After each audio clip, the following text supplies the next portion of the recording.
একটি লোকোমোটে আপনারা কি ব্যবহার করবেন? এটি একটি ফ্লাশ ট্যাঙ্কি। অবশ্যই লোকোমোটে ফ্লাশ ট্যাঙ্কি ব্যবহার করবেন। এখানে আমরা একটি কল, একটি পুশ ব্যবহার করেছি। অবশ্যই আপনারা লক্ষ্য করবেন বাড়িওয়ালাদের চাহিদা অনুযায়ী আপনারা অবশ্যই তাদেরকে বুদ্ধি দিবেন যেন লোকোমোটে যে বদনা থাকে বদনার কলটিও ও পুশ দুটোই ব্যবহার করতে। আমরা দুটি লাইন করেছি, দুটাই ফিটিং করেছি। এক্সস্ট ফ্যান ফিটিং করেছি, সাথে একটি এলইডি লাইট। এখানে দুটি কল। এখানে আপনারা মিক্সার কলও ব্যবহার করতে পারবেন। একটি গরম পানির, একটি ঠান্ডা পানির।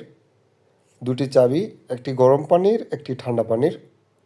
উপরে একটি ঝর্ণা। আমাদের কাজটি যদি ভালো লাগে অবশ্যই আমাদের ফেসবুক পেজটি ফলো করবেন, লাইক, কমেন্ট, শেয়ার করবেন। দেখেন কত সুন্দর পানি পড়ছে ঝর্ণা দিয়ে, অনেক দারুণ স্পিরিট।